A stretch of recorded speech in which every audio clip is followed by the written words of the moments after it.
오늘 하나님의 말씀은 마태복음 1장 1절과 17절 두 절 말씀을 같이 보겠습니다. 신약성경 1페이지 마태복음 1장 1절 같이 읽겠습니다. 아브라함과 다윗의 자손 예수 그리스도의 계보라. 17절을 같이 읽겠습니다. 그런즉 모든 대수가 아브라함부터 다윗까지 14대요 다윗부터 바벨론으로 사로잡혀갈 때까지 14대요 바벨론으로 사로잡혀간 후부터 그리스도까지 14대더라. 아멘. 할렐루야. 우리 옆에 있는 분들, 좌우에 있는 분들과 인사해요. 만나서 반갑습니다. 네. 매주 첫째 주일은 예배에 대해서 제가 말씀을 전해왔는데요. 오늘은 대강절을 시작하기 때문에 생략을 하고 성탄 주일에 예배와 관련돼서 말씀을 드리려고 합니다. 대강절은 주보 뒷면에 어떤 의미가 있는지 설명을 해 놓았으니까 여러분이 한번 보시기를 바라고요. 오늘 12월 2일 그리고 9일 16일, 23일 이 네 번이 대강절이에요. 그리고 25일이 성탄절인데 저희들은 25일 성탄 예배를 따로 드리지 않기 때문에 23일을 성탄으로 지키니까 실제로는 3주를 지키게 됩니다. 그래서 2018년 대강절을 맞이하면서 어떤 말씀으로 같이 말씀을 선포하고 은혜를 나눌까 또 기도하는 가운데 이 마태복음 1장과 2장을 중심으로 해서 예수님이 누구신지 우리 다 아는 것 같지만 다시 한번 예수님이 누구신지를 말씀을 통해서 우리가 배우고 또 하나님께서 우리에게 어떤 말씀을 전해주시는지 우리 마음의 문을 여는 그런 시간이 되기를 원합니다. 첫째 주 오늘 하고요. 그 다음 주 우리 뒤에 저기 문 좀 열어주세요. 그 첫째 주, 둘째 주, 이번 주, 다음 주는 같은 제목으로 두 번에 나눠서 같이 말씀을 드리려고 합니다. 오늘 1절부터 17절까지 내용인데요. 오늘 저와 여러분들이 1절부터 17절까지를 읽다 보면은 여러분이 굉장히 불만이 나올 것 같아요. 왜냐하면 사람의 이름이 누가 누구를 낳고 이름 발음하기도 매우 어렵거든요. 그래서 1절과 17절만 딱 두 절을 그냥 요약해서 읽었습니다. 그리고 오늘 설교 제목은 신원조회라고 제가 한번 잡아봤어요. 신원조회. 여러분 신원조회 아시죠? 개인의 신분 혹은 직업, 가족 상황, 혹은 조상까지 그 사람의 성품이나 행적 또 우리 한국 사람들은 원적이라든지 주소 이런 것들을 이렇게 조사하는 것이 신원조사예요. 신원조회를 한다고 그러죠. 오늘 이 마태복음 1장 1절로 17절까지는 예수님의 족보가 나오는데 예수님이 어떤 분인가 하는 것을 우리가 한번 조회를 해보는 거예요. 하나님은 우리에게 예수님을 어떤 분으로 소개하고 있는지 같이 은혜를 나누려고 합니다. 저희 아들이 대학을 졸업하고 첫 번째 직장에 취직을 했는데 그 직장은 방위산업체예요. 디펜스 컴퍼니인데요. 제가 자세히 말씀은 못 드리지만 하여간 미사일 또 레이더 이런 걸 만드는 회사예요. 그 회사에서 이제 컴퓨터 소프트웨어 엔지니어로 1년간 일을 하고 이번에 이제 회사를 또 옮겼는데 그 국가의 그런 중요한 기밀 사항이잖아요. 미사일을 만든다든지. 그러다 보니까 시민권자여야 되고 또 한국에서 태어났기 때문에 까다롭더라고요. 신원조회를 합니다. 근데 신원조회가요, 한 번만 하고 끝나는 게 아니더라고요. 프로젝트가 있을 때마다 계속 신원조회를 하는 거예요. 그동안에 어떤 변화가 있었는지, 혹시 중요한 기밀이 누설될까봐 한국의 친가 외가까지 다 신원조회를 합니다. 심지어는 할아버지가 군대 생활을 어디에서 했는지까지 조사를 해요. 왜냐하면 이게 중요한 정보다 보니까. 그리고 그 담당관이 저희 집에 찾아와서 또 저와 같이 인터뷰를 해요. 아들이 어떤 성품을 갖고 있고 어떤 친구들과 어울리고 있고 한국에 가면 주로 누구를 만나는지 이런 것까지 다 조사를 하더라고요. 프로젝트 있을 때마다 그런 걸 하니까 본인이 굉장히 번거롭고 좋아하지 않더라고요. 아마 그래서 회사를 옮기는 원인 중에 하나가 되지 않았나 생각하기도 합니다. 신원조회를 해서 이 사람이 어떤 사람인지 성품도 가족도 다 알려고 하는 거예요. 중요한 일을 다루다 보니까. 사랑하는 여러분, 우리가 예수님을 우리가 믿잖아요.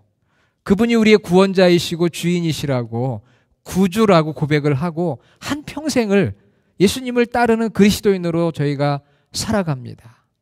정말 예수님을 위해서 우리의 물질도 시간도 재능도 우리가 헌신하고 기부를 합니다. 그렇다면은 우리가 그렇게 평생을 믿고 의지하고 따르고 물질과 재능과 또 시간을 기부하는 그분이 어떤 분이신지 우리가 신원 조회를 좀 해봐야 되지 않겠어요? 그냥 무조건 믿기도 하지만. 그래서 이 마태복음 1장 1절로 17절이 예수님이 이런 분이다. 너희들이 이런 분이니까 믿어도 괜찮다. 이렇게 하나님께서 우리에게 말씀을 해주시는 거예요. 오늘 그리고 다음 주 2번에 걸쳐서 신원조회를 해봐야 1시간도 안 돼요. 설교 2번 해봐야 1시간이거든요. 그래서 이 예수님이 어떤 분이신지. 자, 여러분, 예수님에 대한 그 족보가 성경에 2군데에 나옵니다. 어디에 나오시는지 여러분 아세요? 마태복음과 그리고 누가복음에 나와요. 마태복음 1장 그리고 누가복음 3장에 보면 예수님의 족보가 나옵니다. 성경을 처음 읽는 사람들이 이 마태복음을 시작하면서 누가 누구를 낳고 낯선 이름들이 나오다 보니까 재미가 없어서 그만두기가 아주 쉽습니다. 오늘날 젊은 사람들은 족보에 관심이 없어요. 성경에 이런 족보가 처음부터 나오니까 읽기가 굉장히 부담스럽습니다. 왜? 모르니까. 왜 이런 게 나오나 성경에 족보가. 누가 누구를 낳고 이게 뭐가 중요한가? 그 의미를 잘 알지 못하지요. 그러나 2000년 전에 이 마태복음을 읽었던 1차 청중들, 그 사람들은 유대인들이었습니다. 그 유대인들에게는 족보가 매우 중요했어요. 그 사람이 어떤 아버지와 할아버지 혹은 몇 대의 조상을 가지고 있는지를 알아보는 것이 그 당시 그들의 관습이었습니다.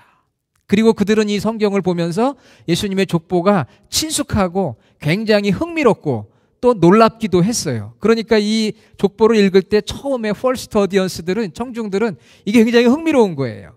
친숙한 이름들이고 또 읽으면서 놀랍기도 하고. 그러나 2000년이 지난 저희들은, 특히 젊은 세대들은 이 성경을 읽다 보면 이게 누군가 알지도 못하죠. 재미없을 수가 있죠. 여러분, 예수님의 이 족보가 성경에 2군데에 있다고 그랬죠. 자, 누가복음에 있고 또 어디에 있어요? 마태복음. 예, 마태복음 1장, 누가복음 3장에 있는데요. 여러분이 성경을 읽어보시면 알지만 마태복음과 누가복음에 나오는 예수님의 족보가 달라요. 예, 내용이 동일하지가 않습니다. 아니, 예수님의 족보가 마태복음에 써 있고 누가복음에 써 있는데, 기록이 되어 있는데 왜 다를까? 마태복음을 읽어보면은요, 오늘 우리가 1장 1절에 아브라함과 다윗의 자손 예수 그리스도의 계보라 하면서 아브라함이 이삭을 낳고 이렇게 시작을 해요. 그러니까 마태복음의 족보는 아브라함부터 예수님까지 위에서 아래로 내려오는 족보를 기록을 했어요. 그런가 하면 누가복음은 예수님부터 최초의 사람인 아담까지 이렇게 기록을 하고 있습니다. 하나는 위에서 아래로 내려오고요, 하나는 아래에서 위로 올라가는 족보예요. 이 기록 방식에 이유가 다 있습니다. 이 성경은 그냥 기록한 게 아니고요, 하나님께서 성령의 감동으로 기록하게 하시고 어떤 신학적인 이유가 다 있어요. 여러분, 한국에서 이력서를 쓰시거나 한국 분들의 그 경력을 보면은요, 제일 처음에 초등학교부터 시작합니다. 어느 초등학교를 졸업하고 어느 중학교, 어느 고등학교, 어느 대학교, 어느 대학원을 졸업했다. 그 최종 학력이 항상 밑에 제일 아래 나와 있어요. 직장 생활도 마찬가지입니다. 어디에서 직장 생활을 했고 해서부터 마지막에 있는 것이, 제일 아래에 있는 것이 현재 나의 위치예요. 그런데 미국 사람들의 프로파일을 보면은요, 우리 한국 사람들하고 좀 달라요. 그 사람들은 가장 최근에 졸업한 학교부터 나오기 시작합니다. 대학원을 졸업하고 대학, 중고등학교는 잘 안 나오지만 어쨌든 최근에 졸업한 학교부터 순서대로 나오고요, 최근에 일한 회사부터 순서대로 나와요. 이 기록하는 방식에 약간의 차이가 있습니다. 또 내용도 보면은요, 달라요. 자세히 보신 분들은 알겠지만 마태복음에는 예수님의 아버지가 누구죠? 육신의 아버지 요셉이죠. 요셉, 조셉. 우리 찬양팀 민수가 열심히 찬양을 하면서 손을 들고 간절히 찬양을 하는데 다 은혜가 되죠. 예, 저도 은혜가 됩니다. 정말 얼마나 믿음이 좋은지. 또 한편으로는 미국 생활이 힘들긴 하구나 그런 생각도 또 들기도 합니다. 7학년인데 정말 찬양을 그렇게 간절히 하는 학생들이 없어요. 예, 간절히 찬양하는데 우리 민수 미국 이름이 조셉인데, 자, 예수님의 아버지가 요셉이잖아요. 조셉. 그러면 예수님의 할아버지 이름은 뭘까요? 이건 신앙생활 오래 해도 잘 모릅니다. 네. 이런 것까지 특별히 알 필요는 없어요. 그런데 마태복음에 보면은 16절 한번 보세요. 자, 야곱은 마리아의 남편 요셉을 낳았으니 그랬죠. 그럼 요셉의 아버지는 누구예요? 예? 야곱이잖아요. 야곱. 야곱은 마리아의 남편 요셉을 낳았다 그랬으니까. 생각하기 싫으시죠? 교회 오면은 알코올 잡은 건 다 싫어. 그냥 목사님 다 알아서 그냥 설명해 주세요. 맞아요. 이 설교라는 것은요, 마치 요리하는 것과 같아요. 소 한 마리를 갖다가 주고 소고기 먹으라고 하면은 소고기 먹을 수 있는 사람이 있어요, 없어요? 같은 소인데 소 한 마리 딱 갖다 주면은 아무도 못 먹어요. 그런데 그 소를 부위별로 잘 잘라서 그걸 뭐 스테이크를 하든 뭘 하든 잘 만들어서 이쁘게 만들어 가지고 드십시오 하면은 먹을 수 있어요, 없어요? 네, 먹을 수 있죠. 똑같아요. 하나님 말씀도 어떤 때는 소처럼 내가 감당하기는 어렵게 느껴질 때가 있어요. 그냥 더 갖다 주면은 이건 먹기가 너무 힘들어. 하지만 이제 목회자나 전문가들이 그거를 잘게 썰어 가지고 설명을 해주고 양념을 해서 스테이크를 만들어서 안심 등심 뭐 해서 드십시오 하면은 먹기가 쉽거든요. 자, 그런 원리인데요. 이 마태복음 1장 16절에 보니까 요셉의 아버지는 야곱이다 그렇게 돼 있어요. 동명이인들이 많습니다. 그런데 누가복음에 보니까 누가복음 3장 23절에 보면 요셉의 아버지가 헬리라고 나와 있어요. 아니, 그럼 이 성경이 어떻게 된 거야? 한쪽엔 야곱이라고 한쪽은 헬리라고 하니 이거 성경이 잘못 쓰인 거 아닐까? 이런 생각을 하게 됩니다. 또 마태복음은 다윗의 아들 솔로몬을 통해서 예수님이 이렇게 오신 것을 기록하고 있는가 하면 누가복음에는 다윗의 아들 나단, 이게 자꾸 깜짝깜짝 놀라게 하네요. 나단을 통해서 3장 31절을 보면은 기록이 되어 있어요. 조금 달라요, 이름들이. 그리고 족보에는 모든 조상들의 이름이 다 기록이 되어 있지 않습니다. 선별적으로 기록이 되어 있어요. 빠진 사람들도 있어요. 그래서 어떤 사람들은 성경이 오류가 많다 그렇게 주장하지만 정말 이 족보가 가짜이거나 누가 꾸며낸 것이라면 아마 벌써 예수님은 가짜로 판명이 됐을 거예요. 그리고 기독교도 유지할 수가 없습니다. 유대인들이 어떤 사람들인데요. 철저하게 조사하고 자기 조상들의 이야기인데 그거 모르겠어요? 그렇게 허술하게 이거 예수님의 존재에 대해서 내용은 다르고 또 기록된 인물은 다르지만 거기에는 신학적인 이유가 다 있어요. 성경을 최초로 읽었던 그 사람들의 상황과 차이에 따라서 좀 더 복음을 잘 설명하기 위해서 차이가 있는 것입니다. 학자들은 그렇게 이야기해요. 마태복음은 예수님의 생물학적 계보를 따라서, 그러니까 예를 들면 야곱이 요셉을 낳았다. 생물학적으로 그럴 수가 있어요. 그런 누가복음에 보면 헬리라고 되어 있는데 그럼 헬리는 뭐냐? 이 구약 시대에는요, 계대 결혼법이라는 게 있어요. 내가 낳았어도 또 때로는 그 사람이 형의 아들이 될 수도 있고요. 그런 여러 가지 상황들이 있습니다. 그래서 그것은 아마도 법적인 계보일 것이다. 그렇게 해석을 하든지 아니면 또 혹시 이것은 어머니 마리아의 조상을 따라서 기록된, 그러니까 우리로 말하면 외할아버지의 이름일 것이다. 그래서 여러 가지 가능성이 있습니다. 그 틀린 것이 아니라 기록하는 방식에 따라서 조금씩 다르게 된 거예요. 자, 그러면은 오늘 마태복음 1장과 또 계속해서 2장 말씀을 통해서 예수님에 대해서 신원을 조회를 하는데 오늘 여기에 마태복음 1장 1절로 17절 다음 주에 한 번 더 말씀을 드리는데 여기에 소개된 예수님은 과연 누구냐? 하나님은 이 마태복음 1장을 통해서 우리에게 예수님이 어떤 분이라고 설명을 하고 있는가? 많이 있지만 제가 세 가지로 여러분에게 좀 말씀을 드리려고 해요. 첫째는, 자, 예수님은 역사적 인물이다. 할렐루야. 여러분 믿습니까? 예수님이 역사적 인물이에요. Historical person. 역사적 인물. 역사적 인물이니까 족보가 있지요. 만일 그 인물이 신화적인 인물이고 허구적인 인물이라면은 족보가 있을 수가 없습니다. 구체적인 역사적 인물이에요. 여기 서 있는 저는 역사적 인물이에요? 아니에요? 저는 신화적인 인물도 아니고 허구적인 인물도 아니고 역사적 인물입니다. 해주 옷이 29대 손이에요. 족보도 있습니다. 저희 아버지도 살아계시고 역사적 인물이죠. 예수님께서 인간의 몸을 입고 이 땅에 성육신 하셨다. 이룰성의 육신, 몸육을 말해, 몸을 말하는 거예요. 예수님이 인간이 되셨다. 하나님이셨지만 인간이 되셨는데 마리아를 통해서, 이제 다다음 주에 말씀 나누지만 성령을 통해서 오신 거예요. 그래서 historical person, 역사적 인물이다. 이걸 강조하는 거예요. 여러분, 예수님의 역사성에 대해서는 그래도 부인하는 사람들이 그렇게 많지는 않습니다.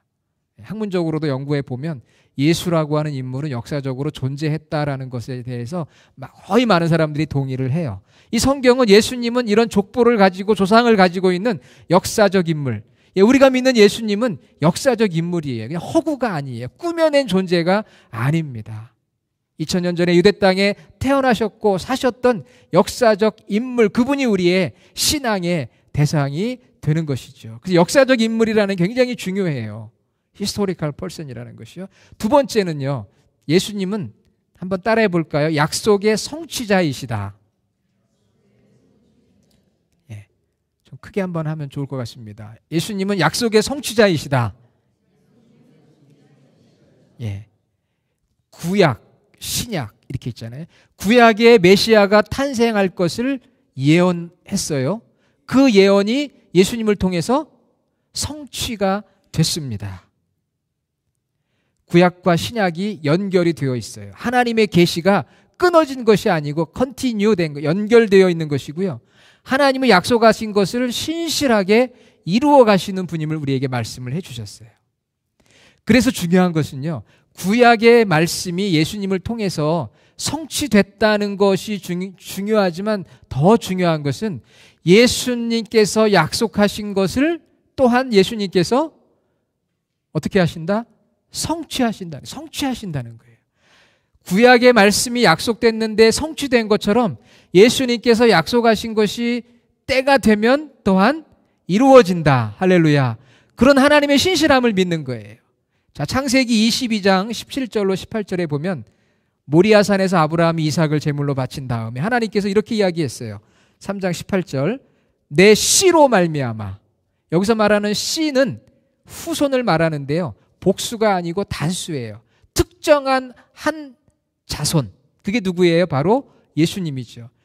내 씨로 말미암아 천하 만민이 복을 받으리니, 하나님의 백성으로 복을 누리는 거예요. 창세기 22장 18절. 아브라함의 특정한 자손으로 메시아가 와서 천하 만민이 그를 통해 구원의 복을 누릴 것이다. 그런 예언의 말씀이 창세기 22장 18절에 기록이 되어 있어요. 그렇기 때문에 오늘 마태복음 1장 1절을 시작하면서 아브라함이 나오는 거예요. 아브라함과 다윗의 자손 예수 그리스도의 계보라. 아브라함은 이삭을 낳고, 그래서 아브라함으로부터 시작이 된 이유가 여기에 있습니다. 아브라함에게 하나님께서 약속하신 후손의 그 씨앗이 바로 예수님을 통해서 성취되었다고 하는 것을 마태복음 1장 우리에게 말씀해 주고 있는 것이죠. 뿐만 아니라 하나님께서 다윗에게 약속한 것이 있어요. 사무엘하 7장 16절 뭐라고 말씀하고 있느냐 하면은 내 집과 네 나라가 내 앞에서 영원히 보존되고 내 왕위가 영원히 견고하리라. 그러나 여러분, 이스라엘은 멸망했습니다. 바벨론에 의해서 멸망했어요. 왕권이 영원하지가 않았어요. 그러면 하나님께서 사무엘하 7장 16절에 내 왕위가 영원하리라는 약속을 주신 것은 무엇입니까? 그것은 눈에 보이는 육신적인 나라의 왕위를 말하는 것이 아니라 바로 예수 그리스도 메시아를 통해 이루어질 보편적인 하나님의 나라를 말씀하고 있는 거예요. 그래서 유대인들은 다윗의 왕으로 오실 메시아를 기다렸어요. 정치적인 메시아를 기다렸습니다. 지금 알고 보니까 정치적인 메시아가 아니었던 거예요. 만왕의 왕으로 오신 거예요. 그래서 예수님은 아브라함과 다윗에게 약속한 그 약속을 성취하시는 분으로 이 땅에 오신 거예요. 할렐루야. 이게 굉장히 중요합니다. 아브라함의 씨로, 다윗의 후손으로, 구원자 메시아로 예수님이 성취하시고 태어나신 거예요. 예수님은 구약의 약속을 성취했어요. 자, 그러면 예수님께서 신약에 주님이 말씀하신 것은 성취하실까요? 성취 안 하실까요? 구약의 말씀이 성취된 것은 하나님의 신실하심 때문이에요. 그러면 예수님께서 이 땅에 오셔서 하신 말씀들, 신실하신 주님께서 성취하시겠어요? 안 하시겠어요? 성취하시죠. 여러분 믿습니까? 우리가 그 믿음을 가지고 사는 거예요. 예수님이 이 땅에 오셔서 예언하신 말씀들이 많이 있지만 대표적인 게 어떤 게 있었습니까? 당신의 부활을 예언하셨어요. 약속하셨어요. 부활이 이루어졌잖아요. 할렐루야. 성령을 보내신다고 약속하셨어요. 성령이 오셨어요.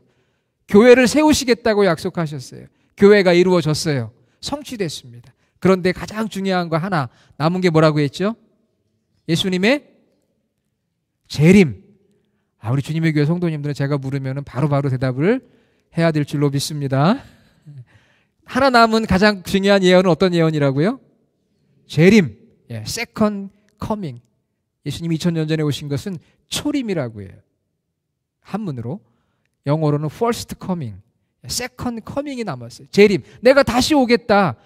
아직 이루어지지 않았지만 구약의 아브라함부터 약속이 성취되어가는 과정들, 계시의 연속성들, 하나님의 신실함을 볼 때 예수님의 재림은 이루어지겠습니까? 그런 믿음을 갖고 우리가 살아가는 거죠. 그래서 예수님은 약속의 성취자라고 하는 것을 이 족보를 통해서 말씀해 주고 있는 거예요. 자, 마지막은요. 다음 주에 또 계속 이어서 말씀드리는데 한번 따라해 봅시다. 예수님은 왕이시다. Jesus is my king. 예수님은 왕이에요. 왕. 왕이라는 걸 강조하는 거예요.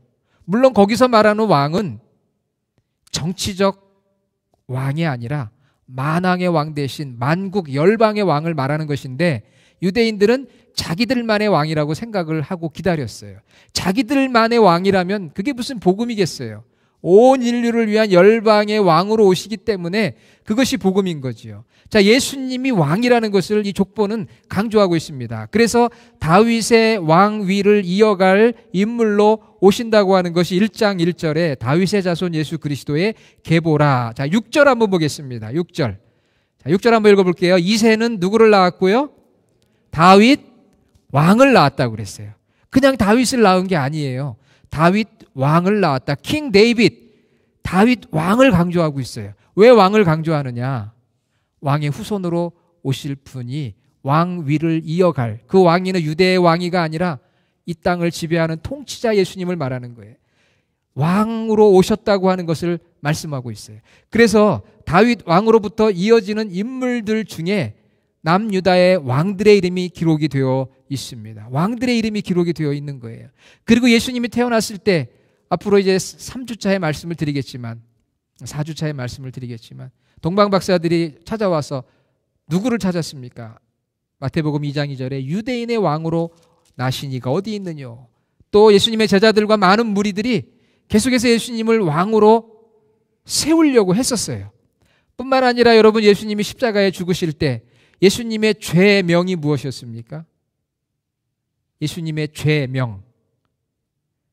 당시 십자가에 달려 죽을 때 십자가 뒤에 우리가 생각하는 그런 우리의 그 십자가 말고도 T, 영어 알파벳의 T로 시작하는 십자가도 있고요. X로 시작하는 십자가도 있고요. 우리가 믿는 그런 십자가도 있는데 예수님은 이제 그 십자가에 돌아가셨는데 그때에 이 십자가에 죽는 사람은요. 그 위에 죄패가 있어요. 죄명이 있다는 거예요. 무슨 죄를 졌는지 죄명이 있습니다. 요한복음 19장 20절에 보면 히브리어, 로마, 헬라어로 죄명이 기록되었다고 성경은 말하고 있어요. 요한복음 19장 20절 히브리어, 그 다음에 라틴어, 즉 로마 제국의 말, 그리고 그릭의 헬라어 세 언어로 예수님의 죄목이 기록이 되어 있는데 그 죄목은 무엇이었느냐 하면은 바로 예수, 그 다음에 그의 고향이었던 나사렛, 그리고 죄명 유대인의 왕, 요 세 가지가 들어가는 거예요. 예수님, 예수, 출신은 나사렛, 죄목은 유대인의 왕이다. 그래서 그게 예수님의 제목이에요. 이게 왕이라고 하는 굉장히 중요해요. 자, 여러분 1장 17절 한번 보세요. 자, 1장 17절. 그런즉 모든 대수가 다윗부터 아브라함부터 다윗까지 몇 대라고요? 14 제너레이션. 그 다음에 다윗부터 바벨론 포로로 잡혀가기까지가 몇 대예요? 역시 14입니다. 14. 그 다음에 바벨론 포로로 잡혀간 때부터 예수님까지 몇 대예요? 14. 14. 14, 14, 14. 세 번이 반복이 돼요. 자, 이것이 역사적으로 맞을까요? 틀릴까요? 틀립니다. 틀리다고 그러니까 이상하게 생각이 들죠. 아브라함부터 다윗까지, 다윗부터 바벨론까지, 바벨론부터 예수님까지 사실 제너레이션 투 제너레이션 그 대수를 조사하면 그거보다 많아요. 그런데 성경은 셀렉트 해가지고 인물들을 기록했어요. 그런데 그것도 참 놀랍게 14라고 하는 숫자에 3대를 구분해서 아브라함부터 다윗까지, 다윗부터 바벨론까지, 바벨론부터 예수님까지 14, 14, 14를 기록하고 있습니다. 3번을 반복을 해서 14를 반복하는데 왜 14, 14을 이렇게 반복을 하며 거기에 맞춰서 사람의 이름들을 셀렉트 선택해서 족보를 기록했느냐 하는 거예요. 그게 중요한데 거기서 말하는 이 14라고 하는 숫자가 히브리어 알파벳 22개는요. 다 알파벳마다 넘버가 있어요. 숫자가 있습니다. 그래서 데이빗 그러면은 D, V, D가 되잖아요. 그렇죠? 자음만 있습니다. 원래 히브리어가. 히브리어 자음 12개가 데이빗 하면은 D-A-V-I-D인데 DVD가 돼요. 그러면 D는 숫자로 4개를 해당합니다. 4고요. 그 다음에 V는 6개고 또 D는 4개예요. 더하면 몇 개가 되죠? 4 더하기 6 더하기 4는 14개. 그래서 이 14라고 하는 숫자는요. 누구의 숫자예요? 예? 저의 숫자예요? 데이빗의 숫자예요. 데이빗이 누구예요? 다윗이잖아요.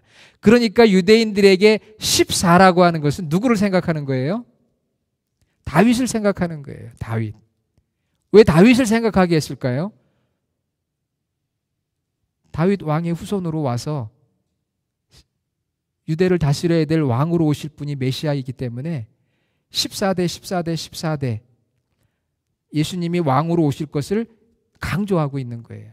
물론 그 사이에 제너레이션은 14보다 더 많아요. 하지만 선별해서 14라고 하는 것에 맞췄어요. 그래서 예수님이 다윗의 후손으로 왔다는 것을 이렇게 강조하고 있는 것입니다. 그만큼 예수님이 왕으로 오셨다는 것이 중요하다는 거예요. 예수님은 맞습니다. 처음에는 유대인의 왕으로 오셨어요. 그리고 죽으셨어요. 죄패가 유대인의 왕입니다. 나사렛 예수. 그러나 그가 부활 승천하심으로 시간과 공간을 초월하는 단지 육적 이스라엘만이 아니라 온 세계를 하나님의 주권이 펼쳐지고 다스려지는 세상으로 만들어 가셨어요. 하나님 나라. 그게 하나님 나라예요. 구원자로 오셔서 왕 중에 왕이 되신 거예요. 할렐루야. 지금도 세상을 통치하고 계시는 거예요. 아르헨티나에서 G12 정상회담들이 지난 30일 날 모였습니다. 각 나라들을 대표하는 전 세계의 최고 리더들이 모였어요. 여러분 그들이 세상을 다스린다고 생각하십니까? 물론 일부는 맞습니다. 또 엊그제 미국의 부시 41대 대통령이 서거했어요. 냉전을 종식시키고. 대통령 훌륭한 분이죠. 그러나 예수님은 왕 중의 왕이세요. 진정으로 세상을 주관하시는 분이 바로 예수 그리스도입니다. 나라와 지도자들을 통해서 일반 역사를 진행하 가시면서 동시에 교회를 통해서 구원의 역사를 이루어 가시는 거예요. 그래서 역사가 히스토리 아닙니까? 히즈 스토리. 하나님의 이야기, 주님의 이야기예요. 그래서 예수님은 만왕의 왕으로, 유대인들은 자기들만의 왕으로 생각했지만 예수님은 만왕의 왕으로 오심을 선포하고 그것을 성취해 나가시고 계시는 거예요. 그래서 마태복음 1장이 시작이 됐지만 25장 32절 33절에 보면은 예수님께서 마지막 때에 재림하시는 모습을 설명하고 있어요. 같은 마태복음에 설명하고 있는 거예요. 모든 민족을 모으고 양과 염소들을 구분하시잖아요. 마태복음 25장 32절과 33절 모든 민족을 그 앞에 모으고 각각 구분하기를 목자가 양과 염소를 구분하는 것 같이 하여 양은 오른편에 염소는 왼편에 악인은 영벌에 의인은 영생에 들어가게. 예. 유대인의 왕으로 오신 분이 아니라 모든 민족을 모으시고 심판하실 왕으로 다시 오시는 분이 바로 예수 그리스도입니다. 그분은 우리의 왕으로 우리를 다스리시고 우리를 인도하시고 우리를 공급하실 뿐만 아니라 마지막 때에 심판의 왕으로 이 땅에 오시는 분이에요. 그렇기 때문에 이 대강절을 맞이하면서 우리가 무엇보다 중요한 것은 예수님은 나의 왕이시다. 이 믿음의 고백이 있어야 돼. 그리고 그 예수님의 주권 아래 순종하면서 그분을 경외하는 마음을 가지고 두렵고 떨리는 마음으로 요즘 새벽에 빌립보서 말씀을 나누는데요. 너희 구원을 이루어 가라. 구원받은 성도답게 구원받은 성도들이 모여 연합한 교회 공동체를 아름답게 이루면서 주님의 왕되심 앞에 순종하고 그 왕을 두려워하는 마음, 경외하는 마음으로 우리의 구원을 구원받은 자답게 살아가는 것, 이것이 바로 대강절의 우리의 모습인 거죠. 자, 여러분 찬송가 38장에 보면은 아주 귀한 찬양이 나와요. 예전에는 가스펠에 있었는데 이게 새 찬송가에 들어왔어요. 같이 한번 우리 불러볼까요? 여러분 다 아시는 거예요. 예수 우리 왕이여 이곳에 오셔서 38장입니다. 우리가 왕께 드리는 영광을 받아 주소서. 우리는 주님의 백성, 주님은 우리 왕이라. 왕이신 예수님 오셔서 좌정하사 다스리소서.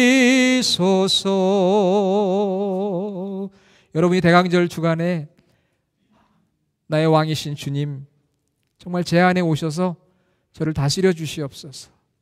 저희를 인도해 주시고 저희를 공급해 주시고 다시 오실 심판의 주님 앞에서 구원을 이루어 가라는, 이미 구원받은 자들이지만 구원받은 자답게 매일의 삶 속에서 그 증거를 나타내며 구원받은 자들이 함께 이룬 공동체 속에서 협력하며 주님의 교회를 바로 세우고 영적으로 성장시켜가는 일에, 그래서 주님의 나라를 세워가는 일에 저희가 쓰임받기를 원합니다.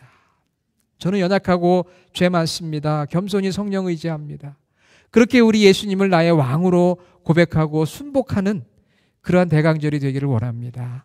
여러분, 예수님의 족보를 통해서 그분의 신원을 조회해 보니까요, 이런 조상들이 있어요.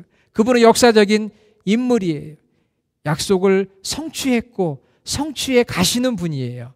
그분은 왕으로 오셨어요.